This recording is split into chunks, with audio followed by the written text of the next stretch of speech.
The definition of conviction is a firmly held belief. Leadership looks different for each person, but every leader has strong convictions that pave the way for how they guide their people. Whether you're an experienced leader, a current leader, a novice leader, or a soon-to-be leader, this podcast is a must for you. Through this show, you will hear leaders share their convictions, the struggles they face, and the challenges they have overcome by staying true to their convictions. Leadership can be hard and it can be lonely. I aim to connect you with leaders who have walked the journey and want to show others the way. This is Beau Vincent, and you're listening to The Conviction of a Leader.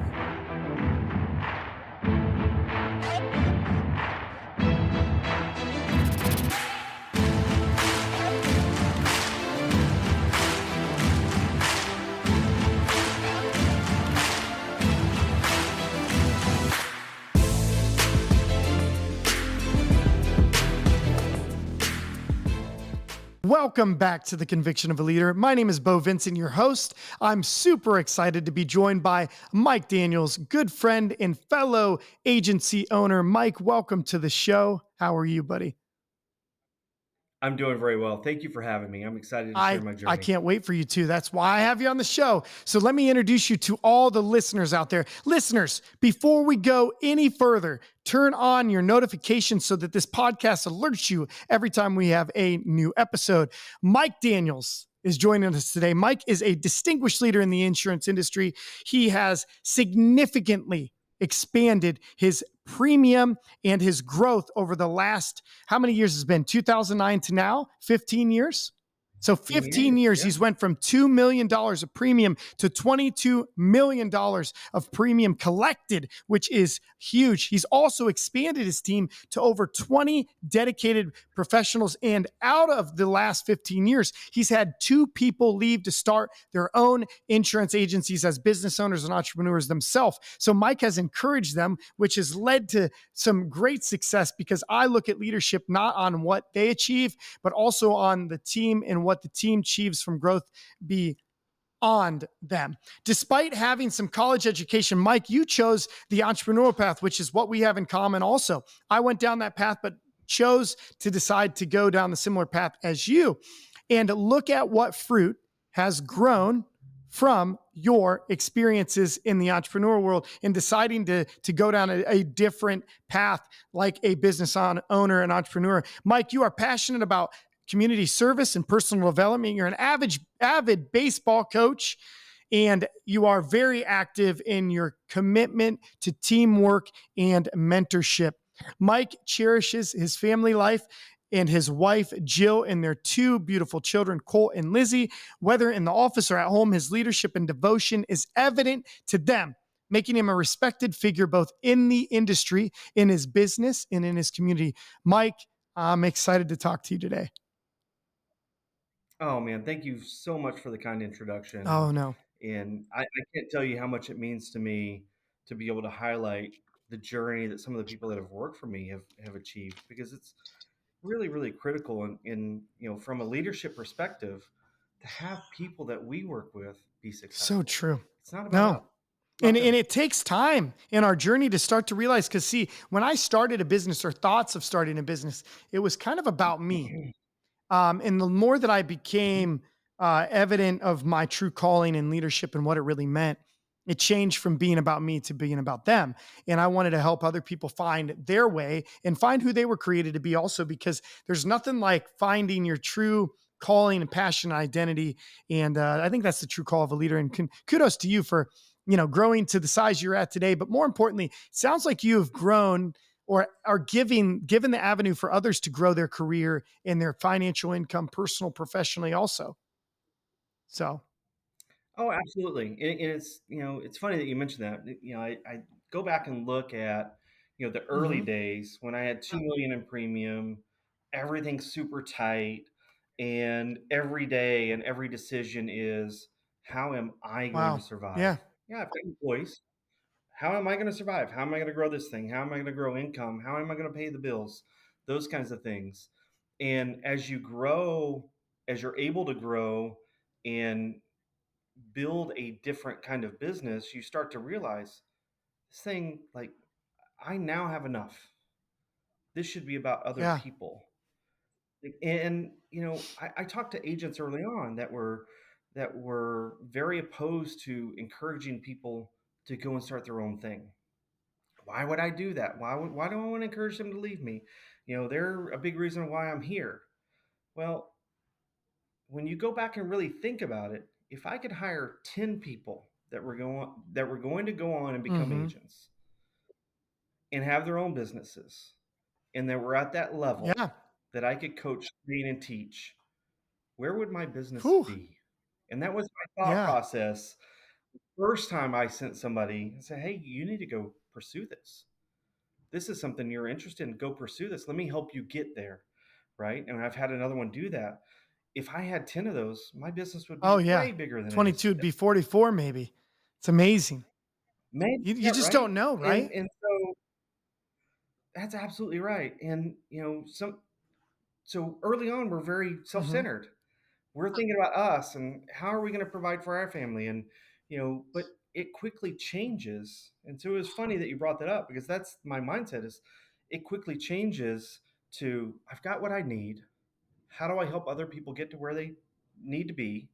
How can I help them Yeah. achieve things? And while we're doing that, I'll probably have better results than I've ever thought Wow. about having. So true. While we're on this topic, I might as well ask you now because it just makes sense to ask now. Conviction of a Leader is the name of the podcast. And I talk about convictions as being strongly held beliefs that have guided me in my leadership and entrepreneurship journey. And one of the most important ones that's been on my heart, especially this season 2 of the podcast, is I actually have believed that my leadership has changed in my mind, that it's not actually about me. It's 100% now about helping other people find who they were created to be and what really makes them tick, and helping them find the true version of them so that they can go out and become the best version for others. So Mike, what kind of convictions have guided you along your journey? Well, you know, I think early on I was too Mm-hmm. immature to possibly maybe have the convictions that I needed to Yeah. have. You start thinking, like we're talking about, we talked about, Yeah. self-centeredness and immaturity and that kind of thing. And, as we grow, you know, one conviction that I had early on is we have to have high levels of Mm, integrity. that's still a great one. I Yeah. do. Yeah, and it's the most important one Mm-hmm. to me is having high levels of integrity, because, when I go home at night, and when I'm resting my Yeah. head, I don't have nightmares about, oh, well, this carrier is going to cancel my Mm-hmm. contract because we did something that we shouldn't do, or I asked someone to do something that they shouldn't do. And so everybody should be able to sleep well at night knowing that we did the right So thing. true. And so integrity is the first Mm, thing. And if you don't have that, it doesn't really matter about any of your other convictions. It's really, really critical that we are thinking about doing the right thing and asking our people to do the right thing on a consistent basis. Look, I've got 22, 23 families that depend on us. And so if one person is going the wrong route, it can affect 23 families. I can't accept mm, that. so true. There's there's just way too much at So, risk for me and yeah. for them, right? So, and then you can get into other convictions. I mean, one big conviction as a leader is that, I want to develop other Mm, leaders. And so I lead through mm-hmm. delegation, I lead through a visionary standpoint. So I have a vision for what I want. I delegate and allow people to fail, because if you're not allowing them to fail through delegation, they're never going to True. grow. And so we have a rule that if someone can do it 70% as good as I can, I probably should delegate it to the next level in the organization. I Let them like that. fail, I let them like grow. that. And I totally, that aligns up with me too. And that, to be honest with you, I've just been gravitated towards leading leaders the later part of my career.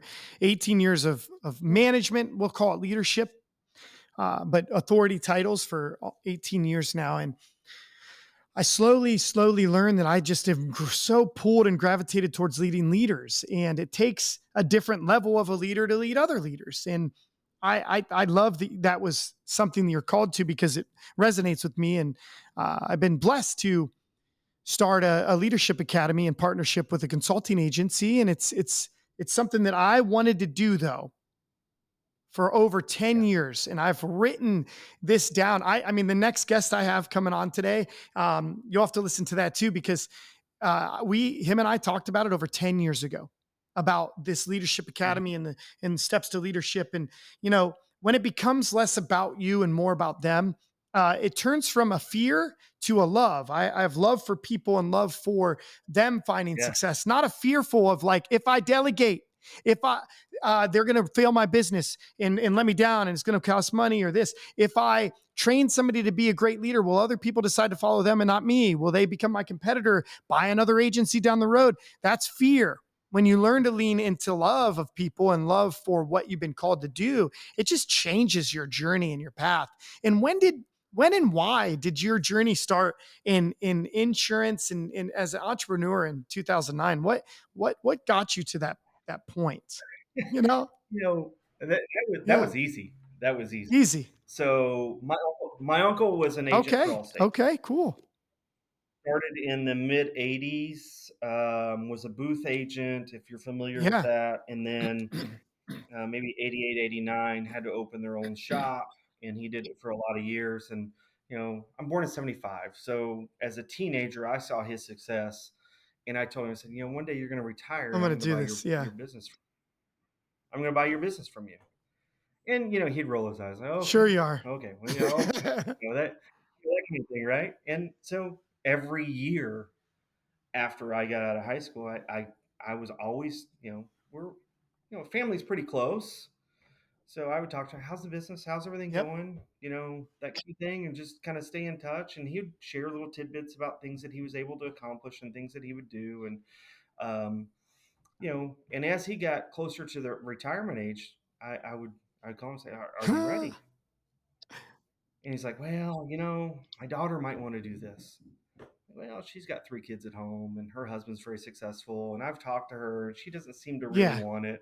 But, he's got to have that of thought course. process, right? I'm like, okay, well, talk to her. Check my Just let me kids know. first. Yeah. Talk to her. Let me know.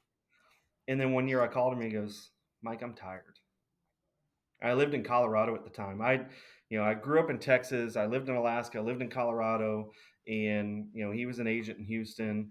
And he said, I'm tired. I said, well, are you ready? He said, well, I got to make one call. I said, I know you got to call Kim. It's fine. Call her. Call me back. He called back 30 minutes later. He goes, all right, when can you come down? I was driving the You're next like, I'm day. coming. Let's talk. Let's get Yeah, this I'm done. coming. Look, when you've got a great opportunity, you got to go Mm-hmm. take it, right? And I worked in the agency as a LSP for 7 or 8 months, April, May. I can't remember the exact date when I got down there. Um, but I took over January 1 of 2009. And that was a good experience for me to learn how he did a lot of things. Now you know, he was an old school agent that was like, oh, you just do customer Yep. service and you take care of this and take care of that, and the business is going to grow. That's not true No, today, no, right? no. It's Mm. different, right? But I learned a lot of good Yes. processes Yeah, of from him. course. Learned a lot about the business. But that's how I got started. I kept looking for that opportunity and kept talking to him. And when he told me he was tired, I was like, well, are you ready? And boom, we're off and running. So It's so time to tell me go. this, and just for all the listeners out there, booth agent means that they literally had a booth next to the escalator in Sears. Is that correct? Similar? That's a, that's 100% So, correct. And that's when the rating plan was someone walked in, and I've heard this story yep. many times. Someone walked in and all right, he go like this. He go, Yeah. are you married? How many cars you got? Mm. $347. That's Yeah, how they were simple the looking at it. rating Oh, plan was. yep. Right? Okay. What's your zip? Yep. Okay. Yep. Done. Yep. Oh That's it. man. It was super simple. I, I've It's not like that I have anymore, heard right? from agents that were booth agents also about, dropping off documents or let me put together this quote while you shop, stop back on your way out. I love that. I mean, it's such a cool, cool history of where, the industry's come from and where we're at today. Mike, I want to talk to you because, this is something that intrigues me to know. You mentioned, and this is so true. When did you make the transition from being an agent to an actual business owner? Because a lot of people that were in insurance the generation before us, and honestly, a high majority of the people that are in it today are actually still agents. They do the job. They bought a job that they own. When did you make a transition from being an agent to an agency owner? Day two. It Okay. So you went in with was that. quick, Okay. man. You went in with that mindset. I love I it. was quick. I did, and I saw a lot of the things that he did and how he ran the business and all of that thing, and um, but I also thought, all right, how do I replicate what he's done?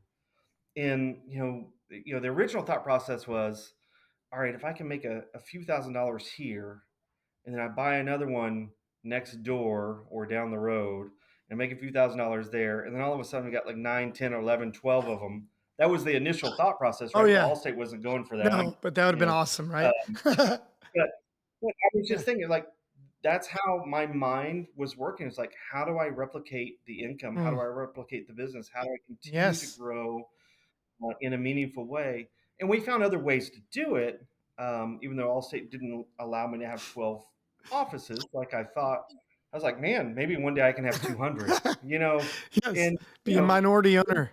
yeah, I'm glad they didn't let me do that because managing that many Yeah. offices and that many Yes. variables would be, it would be very, very time Mm, consuming. However, that was my thought process in the early days, and I just really wanted to find ways that I could replicate yeah. myself, replicate the business, and continue, because every time you replicate something that's going on and you can add one more layer Yeah. to it, there's more income, there's more margin, it's just better for you as a business Mm, owner. Now, in order to do that, you have to have what? money. You've got to have great leaders working for you, working with you, that you can develop, because without them, that will never happen. Mm, wow. So I can share this with you too, that my journey, I want to say it was about 14 years leadership journey in the corporate world. And when I came into this, I looked at it as, if I didn't do it correctly, it was like I was taking a step backwards. And Mhm. I had 600 employees. My last position, 40 million in revenue. Oversaw P&L. If I wasn't careful, it would have been a major back step. So I actually did something that was hugely critiqued, and this was only 4.5 years ago. By the way, I was critiqued by other agency owners. I said, I hired an office manager. I bought a $700,000 agency, by the way, thinking that I was actually buying income. And I hired an office manager. Okay. I'm talking like, and she's still with me today. She has been part of my core, part of the vision, and her DNA is all Yeah. over our agency. But what's funny is that I was critiqued by other agencies. Why are you hiring somebody like her? Taking, a good chunk of money too. I paid her well. 26 or 27 years now with in insurance, but 23 years at the time. So you can assume she worked for Robert McKenna, who was one of the biggest agents in our state. And so she made good money, and I couldn't underpay her. I had to pay her, right? So she came on, and I delegated a big chunk of the agency. Like, I don't know insurance that well, but what I do know is I know how to recruit, hire, and train salespeople, and I love selling. So I'm going to take that. You get this, get insurance and customer service off of my plate, and I'll take this side. And we did. And I led the business for about a year and a half on that side. And eventually I promoted somebody into a sales leader, now sales manager. So now we have the business split in two. And that's how we've scaled from one employee, 700K, to we're at 12 or 13 employees. In Ohio terms, we're at 6.5 mil. We'll be 10 million by the end of the year. In 4 years in Ohio is a pretty solid. Be Amazing. 6,000 premium or 6,000 policies, I think. 6,500 policies. So, Yeah. we're just kind of exploded. And what's cool is I love how our journeys are very similar. I knew you were an entrepreneur from the second I met you, not just an insurance agent. And I love talking to entrepreneurs and leaders. And that's why we line up. And I enjoyed hearing you speak in Vegas at a conference, and I'm excited to hear what you have to say in Texas this year. But let's revisit something. When at Okay. some point in your career, have you ever come across loneliness? Being a leader can be lonely, being an entrepreneur is lonely, but you seem like somebody who can address their feelings and find solutions. But have you ever at point felt like I got to make this decision or no one understands what I'm going through? Have you ever felt like that? Yeah, I mean, entrepreneurship is lonely. And Mhm. so there are some ways that you can combat that, but you're at the apex of whatever organization that Yeah. you're running, that you own, whatever, and you know, there are people that you can trust, but there's also times when you have to make a lonely decision, and it's 100% a lonely endeavor. I talked about this probably at Texas Leaders Forum back in 2019. I talked about how lonely it is being an entrepreneur. If you work in corporate America, Oh, yeah. okay, Yes. no matter what level you're Hmm. at, CEOs have other people that are coaching them. There's no doubt in my Yes. mind. And boards. Everybody else in the organization has somebody above them that's coaching them, that's working with them, that's teaching them, training them, and holding them So accountable to true. something. Entrepreneurs, unless they hire somebody to do that, do not Mm-mm. have it. Unless you're hiring a coach to work through those processes, it is 100% a Oh, lonely yeah. endeavor. It really is. So, a couple of ways to combat that: hire a Hmm. coach. I know, Bo, I know you do some Yep. coaching with Hmm. people, and they need that. There's a lot of different ways to tackle this. One of the other ways that I don't personally hire a Hmm. coach.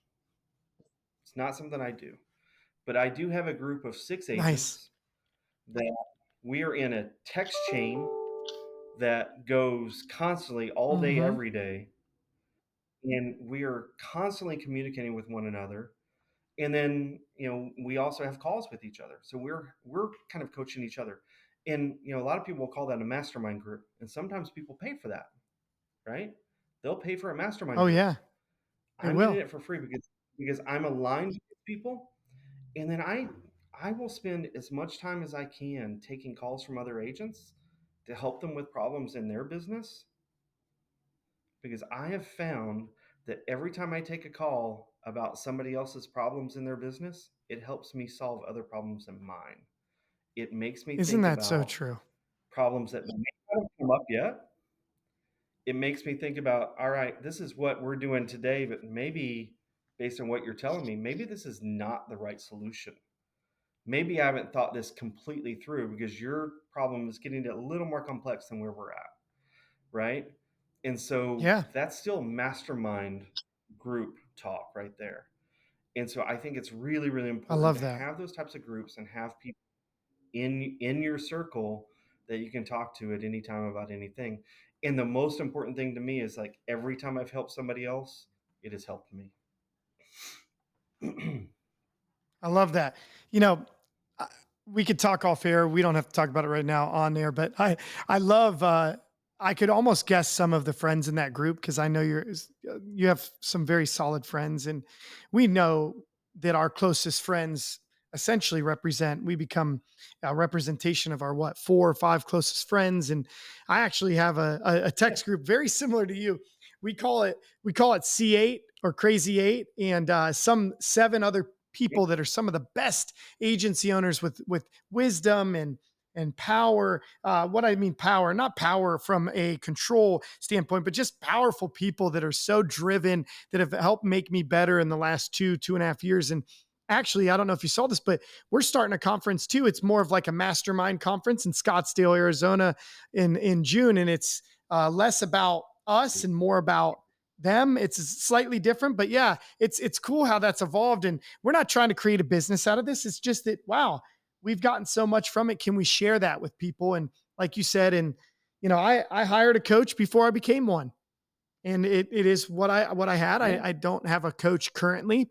Now I've had the pleasure of coaching over 50, maybe 60 agencies directly over the last couple years, and it's been a blast, man. I find so much fulfillment in helping leaders grow, specifically business owners now, because we have a unique opportunity, like you mentioned, is we we are providing for families. And Mike, I want to ask you, could you think this is something I would not have prepped you for this question, but can you think of somebody that you over the last since 15 years were able to provide a opportunity through your agency being employed with you and the growth that you offer has changed not only their family, their life, but maybe generations to come? Oh yeah, I mean, I don't think there's one. I think there's Yeah. multiple, but I want to Yeah. I'd highlight love to one. hear about it. And you may Mm. know her. I don't know if you're familiar with Julie Oh, yeah, I Alvarenga. am. She's helping you with the conference. Okay, she's helping with me Mhm. with the conference. She was my operations manager and manager for 7 years before she went to become an agent. Wow. I didn't know that. And you know, yeah, Congr oh yeah, she worked for me for a long time. 4 kids with a ex husband, and during the time that she was with me, she affected a lot of change. She was the heart and soul of what we did, and she is like my little Wow. sister. Okay, so I would, we talk every day. We pretty much every day. We talk pretty much every day, and um, but her life has changed tremendously since she's become an agent, and I think it changed tremendously before that. But now you're seeing even more change in ability, and she's remarried. They have another child. He's great. They're going to change the family tree and create generational wealth, I love it. and can't be more happy for Mm-mm. her. I mean, it's just when I think about her, I always Mm. smile. Always smile. Yeah. We'll forever be intertwined, and I will always do anything I can to I help love it. her in any way that I can. And there's other people, right? Oh, I'm sure. But that's the highlight of what we're doing. And she treated my business like her own for many years. And when things weren't going right early on, she came to me and she goes, I don't think things are not what you think they are. Ooh. Huh. We're talking about 90 Yeah. days in. She's like, "Hey, I don't think this is what you think it is." Oh, please fill me in. Wow. You talk about courage from a 23-year-old young woman to come to me and tell me that. Whew. And Takes guts. yeah, I said confidence and she's guts. Yeah. I fantastic. love that. Well, it also speaks to you as a leader and giving people or at least helping them feel like they can come to you. And I think that's maturity in leadership too, is allowing people to speak their mind. Because if we don't, we're actually asking them to shut up and lie to us and support everything that we do. Don't help me be better. Lie to me. Would you agree? It's the exact opposite. Oh, absolutely. I think the vast majority of people, in this world will lie to you and tell you Oh, everything's great. so true. And it's the people that look you in your eye and go, "You know what? Things are really kind of screwed up. This is not what you think it is. It's screwed up, and things have got to change." And you have to have a lot of respect Oh for yeah. that. And you know, I talk to a lot of agents now. They're like, "Oh, well, I just interviewed this 21-year-old, and I'm not sure if they're going to have the maturity to do the job." Well, you know what? Let's talk about Yeah, that for a let's talk minute, about it. because I was 21 Mm-hmm. once. You were Yep. 21 once. We're not different people when we're No. 21. We might be limited in experience, but we're not different Mm-hmm. people. And so we should be hiring people for what they can Yeah. become and for where they are Mm-hmm. today. And so a lot of it's potential, a lot of it's learning opportunity, a lot of it's like how driven are you to get So true. better. If I had if I had that if I had that thought process around Julie, I wouldn't have Oh, hired her. I love it. And you know what? Here's the saddest part of this thing. She worked for another Allstate agency and she was pregnant. Yeah. Okay. And when she came off of maternity leave, they said, "Oh, we replaced you." That's how I got to interview her. Wow. And you talk about changing the trajectory of my agency. And I used to tease her all the time, but maybe 2 months after that, she comes and she works for me. 2 months after that, she was like, "I got to talk to you." And I was like, "Oh my gosh." Like, I I know don't that know what I feeling. did, but Yeah. she's quit. Hmm. And she goes, "I'm pregnant." And I was like, "Man, you don't know how great that So is." such a blessing to be part of that. Yeah. Wo women women sometimes are pregnant. You're gonna have Hmm. children. I'm excited for you. She goes, "You're not upset? You're not gonna replace." No, No, I'm not gonna but she was replace you. used to that, Yeah, expected that. she expected that, Sad, and it's sad, not right? right. Very sad. It's Especially if you put it into it's like if that was your wife. And a lot of leaders don't think yeah, about leading people like it exactly. could be theirs. They're so fast to burn and turn Right. people. Um, I'm glad you brought that up. I have two employees currently that are due in September, the same week. Now, I don't like to talk about this like publicly, but we had a Christmas party I brought everybody in for, and it seems to be that they might have got pregnant in the same weekend. So, but I literally talk. I'm so glad we're on this avenue. I've been blessed to lead a lot of single mothers and mothers in general, and I love my mom and what she's done for my life. But I also I talk to these ladies specifically about how important they are as a mother, and that I would never expect them to leave motherhood at the door and to clock in. I know that you're a mother first, and I'll never ask them to choose me over their kids because it'll never work for me, for them, never long term, short term. So we have a very family first mentality. And I don't mean, Mike, my office is not a family. And I say this all the time. You know why? Hey, we're not a family. You know why? Because I didn't get to choose my dad, my uncle, my cousin, my brother, but you chose to work here and I chose to hire you. That is something that's way more special, is because we got to Yeah. choose out of the millions of places to work here. And I interviewed hundreds of people, chose you. So there's something special about a work relationship, and we need to admit that. And we're not a family. We're a work environment, but people, you know, I love people, man, and it really is my opportunity to give back to what I've been blessed with, and be the leader that I always wanted, maybe didn't always get. And I think that's part of our journey, right? Is coming into our own. And when I think back about my leadership journey, I can remember the greatest leaders and the worst leaders. The ones in the middle, I've forgotten about. So, Mike, let's talk about some of the greatest leaders that you've had in your life and the impact that they've had, and maybe what's something you've taken from them. Well, some of the greatest leaders that I've had were the early leaders. I think those sometimes can make a really huge impact on you. And I remember being in Alaska and working for the Sears store in Anchorage, Alaska. And there was a guy by the name of David Ickley. He was a district general manager, and he took a lot of us younger leaders under So his wing cool. and taught us So cool. so many things. And I was, as a young guy, I was always wanting to like Hmm. innovate. Let's innovate. We can do this different. We can do this better. We can do this a different way. Always, right?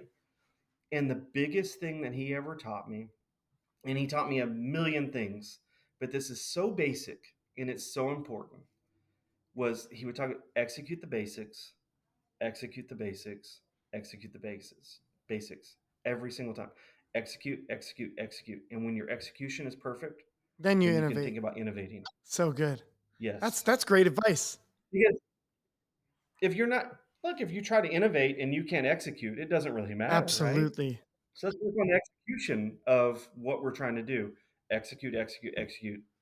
Then let's innovate. Because now we know that our execution is at a point where we can take that innovation Maximize it. and Yeah. make it Wow. profound, It's right? great. Great advice. Cause, I was going to ask you at some point about advice you could have given your younger self, but I'm pretty sure you already got that advice when you were younger, which is also part of, it seems like your journey was pretty strong. So tell me, let's talk a little bit more about the Sears in Alaska. How did you end up in Alaska working at Sears? Oh man, when I was just before my senior year of high school, my parents moved to Wasilla, Alaska, Never even and heard of it. I finished. Nope, never heard of Sarah. I'm Come just on. kidding.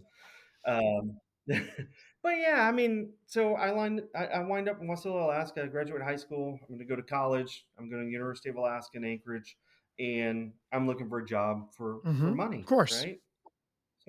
So I'm going to work for Sears in Anchorage. I sell electronics. That's how I started in that environment, and very quickly rose into the management ranks in that in that store, and that carried over to my later life where I did a lot of retail management. But had I not been exposed to some of the leaders in that store, there was a lot of strong leadership in that store, and David was at the forefront of that. Had I not been exposed to that, I'm not sure that I would have excelled as early as I Mm. did. Mm. Um, but there's so many great people. I met my wife there. She's In a great leader. Alaska. She's a fantastic leader. And she came with Yes. you to Texas. Yeah. I don't, I love that. Well, no one's ever said she's made all the right decisions, but no, I mean, yeah, I mean, she is such a strong leader and is so good at a lot of things, but we're so different in a lot of Mm. ways. Because I'm the risk Right. taker and she's solid. I'm going to be the operational guru and run everything as profitable as possible. And she can squeeze profit out of, all Yeah. things, right? Which is Hmm. great. But I'm just different. Like I'm looking at growth, growth, growth, growth, growth all the time. And so profit is not my first tenet. My first tenet is growth Mm. because with growth, I can provide an opportunity for more Dude, people. I love that. Dude, I feel like, dude, we have so many similarities. It's not even funny.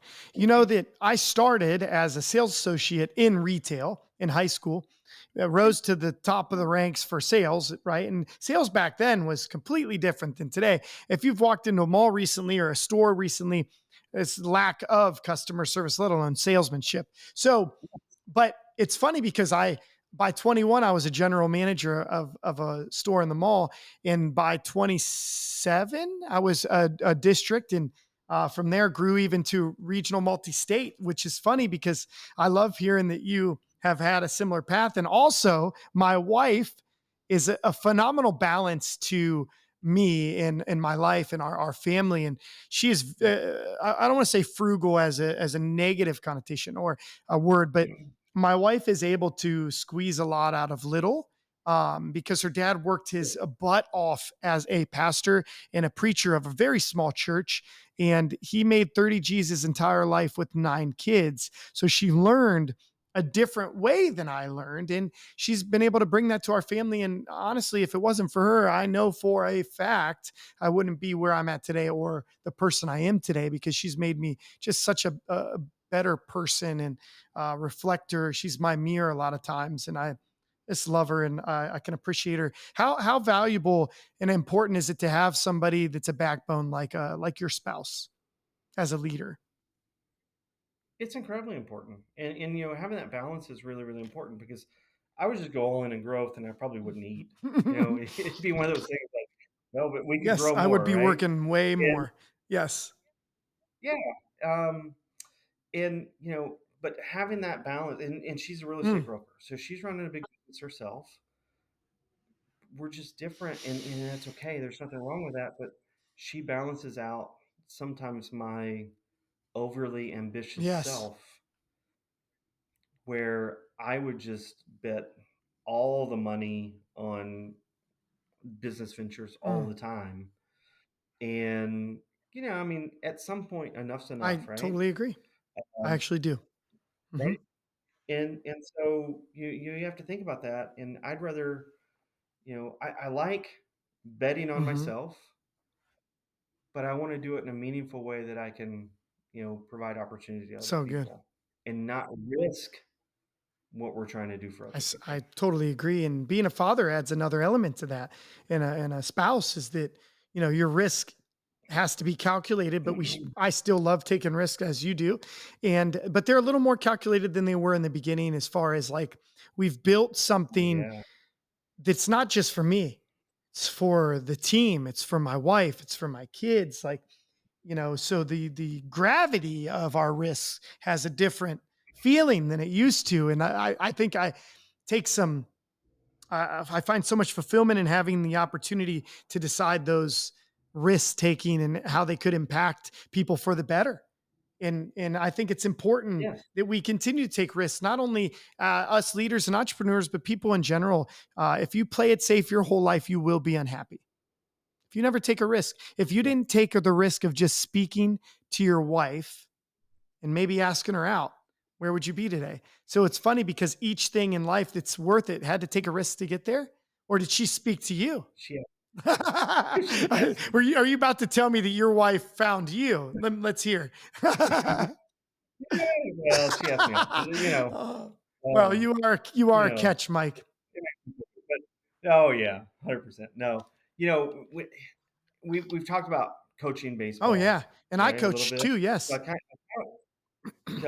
kinda wanna talk about that a little bit because, we're talking about how we impact others, and, my biggest thing that I wanna do with baseball teams and teach these young men how to be leaders and how to be great young men and how to live in a world that sometimes is anti-men, sometimes it's anti-leader, sometimes it's So true. anti-everything. Like if you stand up for anything, it's so bad. But we talked at a couple of the practices recently in a couple of things that we talked about in most importantly, listening for the intent of Mhm. learning versus listening for the intent of responding. It is a huge epidemic in our world where people only want to listen to respond versus listening to Mm. learn. Whether it's learning your perspective, learning from that topic, learning from whatever, right? And so we're trying to teach these boys these things, but it's the same in our business, right? So true. So true. They line up in. I wanna talk a little bit more about that because you got me going. How old is Colt? 14. You know, 14. I have a 14-year-old, 12-year-old boy, and a 6-year-old boy too. And I'll tell you, sports have been at the core of a lot of our bonding. The difference is Yes. I think the only bonding I really got from my dad was sports. And it wasn't as much. It was more just a little bit different fatherhood. And honestly, generationally, we've all changed slightly from the generation before us. It was more like go play with your brothers. Because I had two brothers and a sister too. Now it's like they want me to partake and I want to partake in playing with them, engaging them where they're at. But last night, my son's on a travel baseball team locally, and it is a community-based travel team, not an elite like pull from every community, but a higher level travel team. And you know, Sure. I've been speaking to my sons about their thoughts. Now, this Chinese philosopher, I don't know his name, but he said, "Watch your thoughts." They become your words. Watch your words, they become your actions. Watch your actions, they become your habits. Watch your habits, they become your character. Watch your character, that becomes your destiny. And I speak to my kids both from a biblical standpoint, but also like a philosophical standpoint, is that it really does start in your head. Whether it's a leader, whether it is an athlete, that if you believe you can and you work towards the belief of that, your words will start to say, I may have struck out today, but I know what I did and I'm going to fix it. I'm going to go out. Well, I have to tell you this story because I I teared up after the fact, realizing the gravity of it. Over the weekend, last week, I went to Vegas in LA to see my cousin who is having a rough time. Just to be frank, he got a divorce and I wanted to be there for him. He moved across the country, he had nobody there after 16 years. I wanted to go be there for him. So I had to sacrifice something by going to help him out. I missed my son's a baseball tournament, first three games of the season. And I got to catch his first scrimmage, but not games. So I missed his first tournament. It really bothered me. But I wanted him to see one, you're the most important, my family. But putting other people first is still the right thing to do. So by being there for my cousin, but then I come back last 2 days ago, my son has his actually second game of the season. One was a tournament nonetheless, and for their league. Well, my son pitches. He was starting pitcher, left-handed pitcher, and you know that just fires my juices. Like, and he's a center Yeah. fielder, a smallest kid on the team, one of the fastest kids. Well, he pitched lights out, no runs, 3 innings. Okay. And that's a lot for the age of 12. Um, at one point, I think through 2 innings, only had like 25 pitches. So, I mean, crushed it. Right. Okay. Well, I Right. watched the videos last night of him pitching, Mike.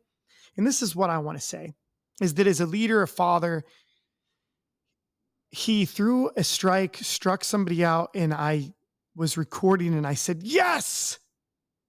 Something like that. And he looked at me, full smile, grin as he was walking back to the mound. And it just, there's something like Yeah. our kids look to us, one, they look to their coaches, they look to those that are in the leadership role of their life. They're authority figures in their life, guardians, man, and they look to them for approval. And I just told him, like, afterwards, I said, yes, I was so proud of you, but no more proud than I've ever been. So you need to know that you have all my love, always will. Whether you strike somebody out or you get struck out, whether you play your game, best game or worst game, I love you the most I possibly can today, and I'm proud of you no matter what. But just his look back for approval to see if I was there watching and smiling as big as he could be. If you haven't seen it, I made a reel about it. You got to watch it. I think you'll appreciate it. But that's the real leadership fatherhood that really just is so different that I love. Like I would never replace that. So yeah, Absolutely. And there's a lot of folks that we manage even in our yeah, businesses. They've never mm-mm. gotten that, No, no, right? They've never gotten. it's And sad. so, I mean, there's a big void in the leadership world, whether it's, in families, whether it's in small communities or in businesses, where people are not being given that kind of No, leadership. no. Simon Sinek says something that I think would resonate with you. I believe it was him. He said, there's two ways to influence human behavior. You can manipulate it, which is similar to what we're talking about on the negative Yeah. side, or you can inspire it, which is the coaching side that we talk about. Coaches are seeking to inspire, whereas bad leaders are they have the carrot and the stick. Come get the carrot. Oh no, gotcha, Mike. I'm going to beat you down because you didn't get the carrot. Now you get nothing. Now you're going to get fired. So, that does that resonate with you, like the as a coach and as a leader? Oh, oh, absolutely. And I mean, it's easy. Leadership's easy to be, well, it's not leadership. Management is easy to be negative. Mm-hmm. And there's such a huge difference between management So and true. leadership. So true. And we can talk about whether it's people in our businesses that we're working with. When they screw up, they know. They know they screwed Yes. up, right? And so we can go yell Mm-hmm. at them. But at the same time, and I tell parents this all the time on our baseball teams, I'm like, I can go yell at your kid. I don't think that does him any good. I would much rather put my arm around a 12, 13, or 14-year-old kid that screwed up and just say, "Hey, what Yeah. happened?" So true. And you can do that in the business, right? "Hey, what happened?" They already know. They know what happened. What does yelling accomplish? What does getting upset Word. accomplish? Let's have a conversation about being, having the right attitude, having the right effort, and having the right preparation.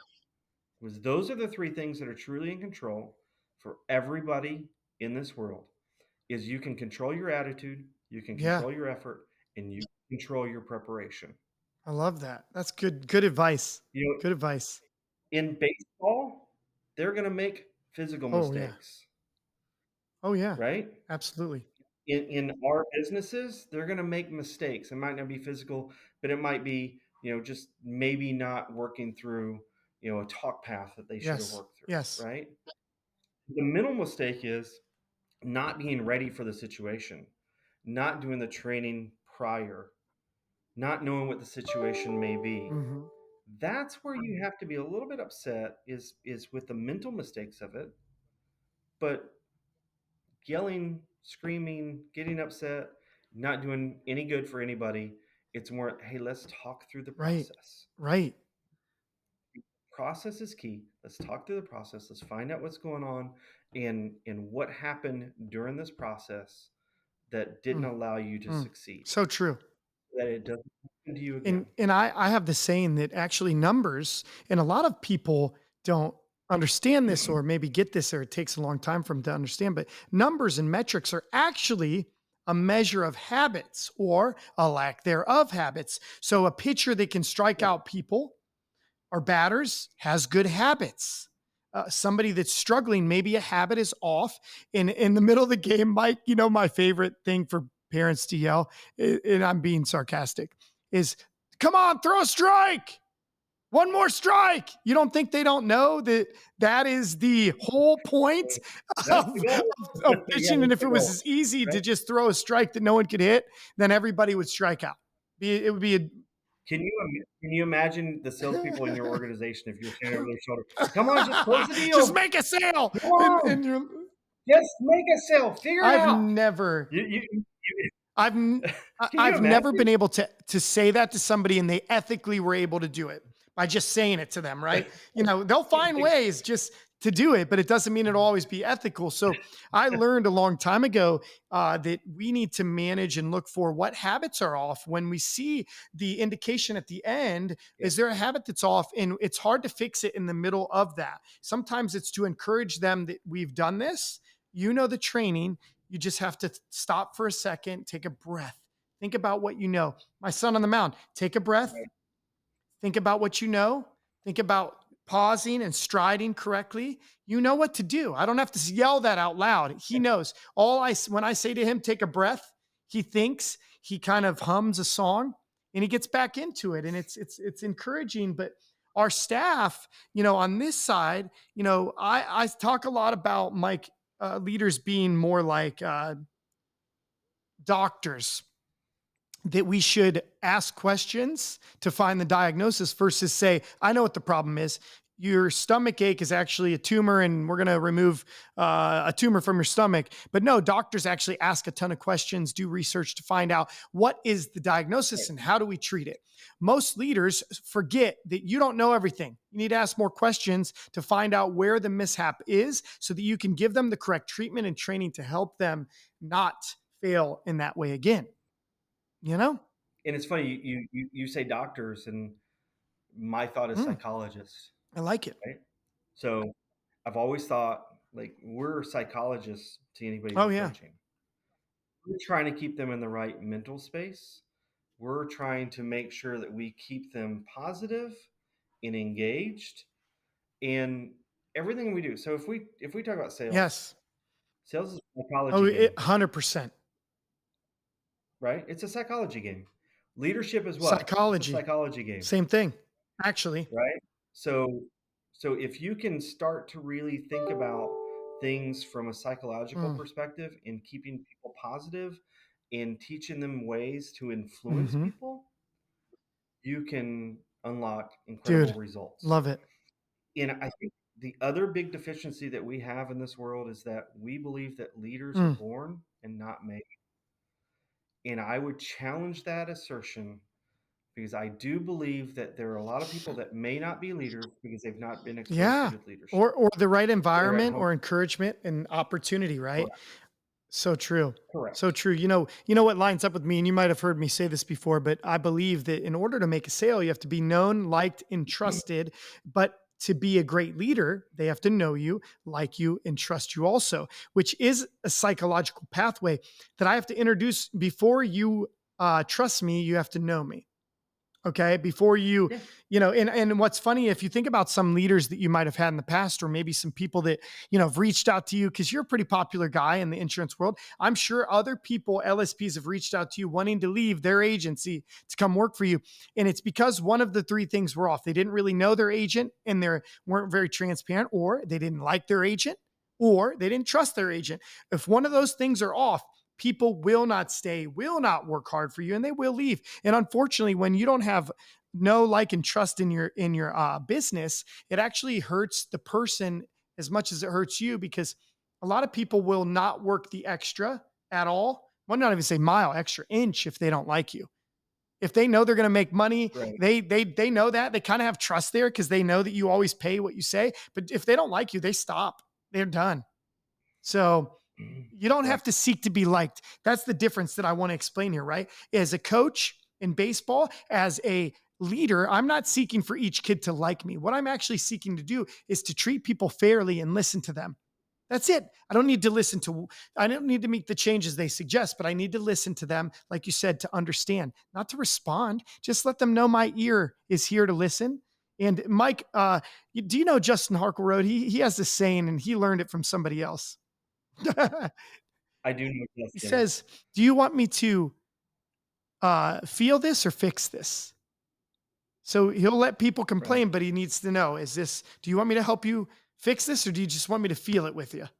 And I love that. And I think sometimes so many leaders just want to fix things without listening, and they're only listening. So he's asking for Yeah. permission to Yes. coach. It's a Right? difference. It's way That different, right?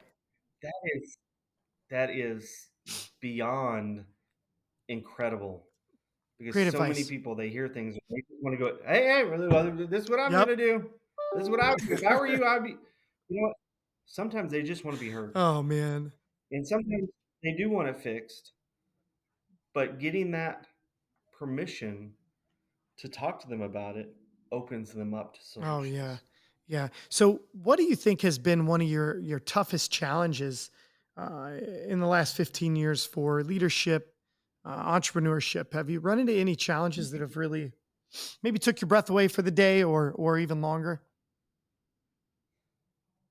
Oh, I mean, yeah, Yeah. of course. I mean, there's so many things that have happened over the years, and you know, I can remember a time, and I told you earlier that early on, Oh yeah. self-centered, immature, thinking about myself, and so I told you about Julie. She Yeah. left, right?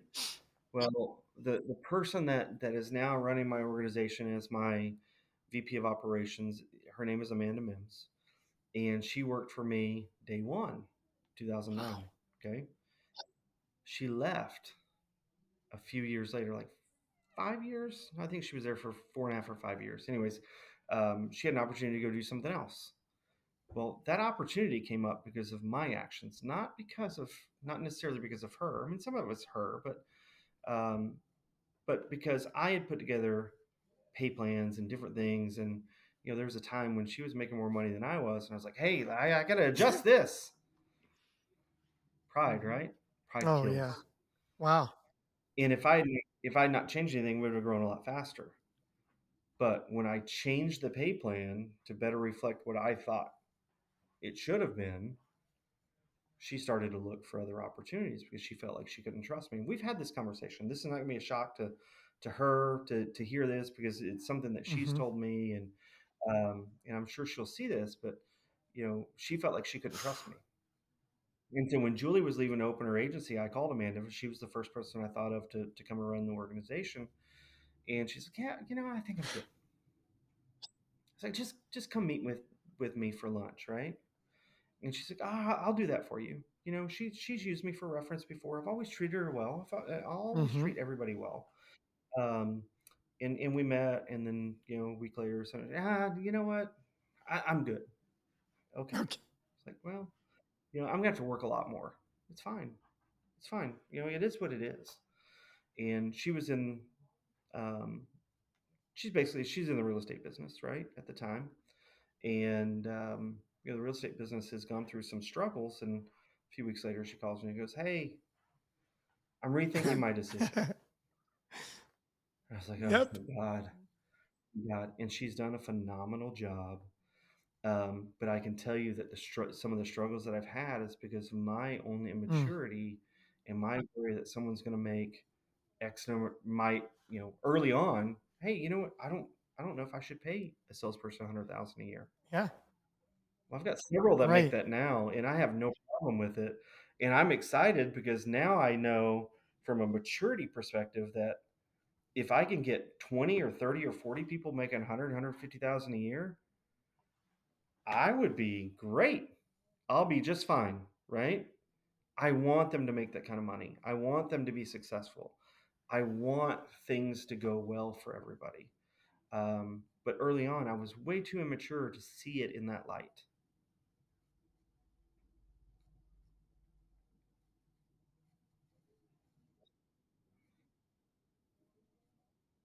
Yes, sir.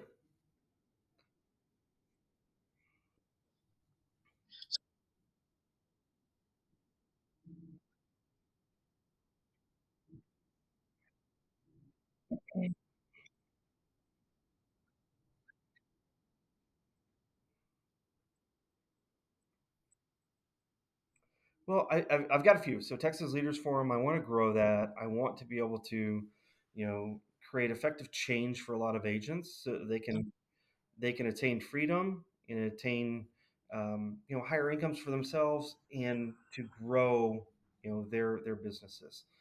From a more personal perspective, where I'm looking more inward at my business, you know, I don't know how long I'll do this.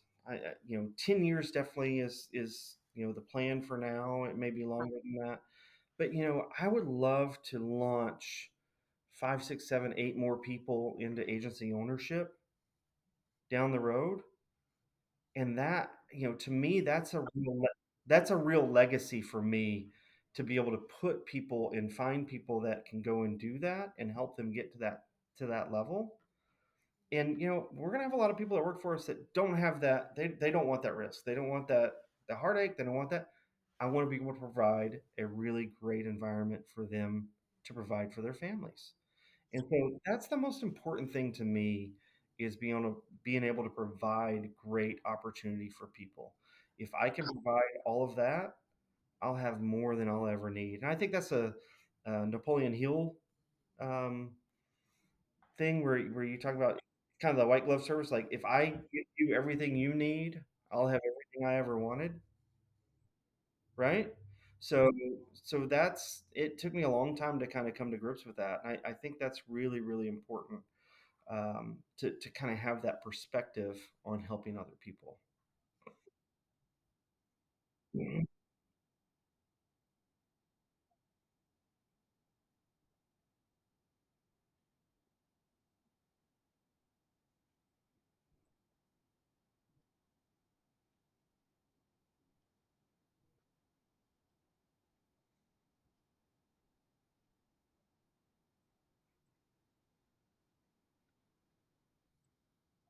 Well, I'm very open. If anybody ever wants to call me, I've got a cell phone number. They can call me.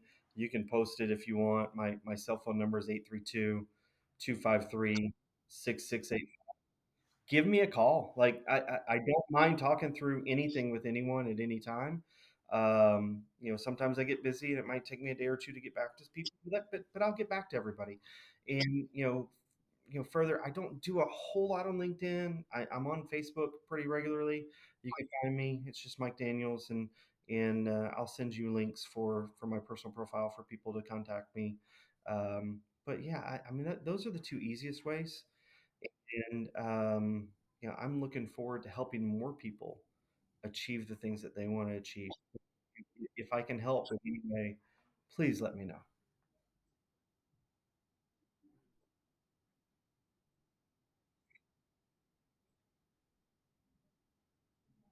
I mean, I can't. Oh no, it's going to be great. It's gonna be fantastic. Yes, sir.